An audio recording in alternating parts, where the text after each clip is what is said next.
اللہ تعالیٰ جنت نصیب فرمائے مولانا صاحب کو. تو کبھی کبھی میں ان سے بات کر رہا ہوتا نا، بات تھوڑی لمبی بھی ہو جاتی تھی نا، تو ان کا نا مجھے چپ کرانے کا بڑا انداز ہوتا تھا.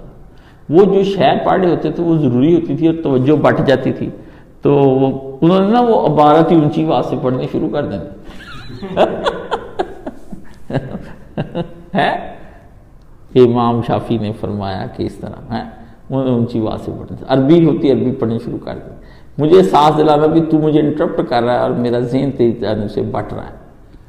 تو میں نے پھر وہ نا مطلب میں نے بھی سمجھ لیا، میں کبھی نہیں گئی، پھر کبھی کبھی ہو جاتی تھی، پھر ورنہ مجھے پتا پڑھتے ہوئے میں نہیں ان کو ڈسٹرب کرتا، ہلتا بھی نہیں تھا ان کی چارپائی پہ. وہ خود ہی کہتے کوئی گال سنانا، پھر میں بولتا تھا. پہلے نہیں، پہلے تو بیٹھا ہی رہتا تھا 2 گھنٹے 3 گھنٹے 4 گھنٹے 5 6 7. ایسا بھی وقت آیا کہ پورا دن ہی گزر گیا، نہ انہوں نے کوئی بات کی نہ میں نے کوئی بات کی. وہ اپنا پڑھتے رہے، میں نیچے بیٹھا ان کو دباتا رہا، کھلاتا رہا، پانی لا کے دیتا رہا.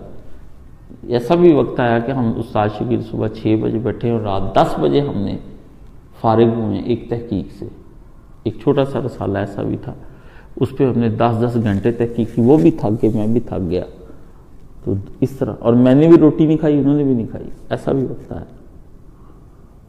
ٹھیک ہے نا. کربلا کا واقعہ تھا، اس کے اوپر ہم تحقیق کر رہے تھے، تو کوئی رسالہ آیا تھا.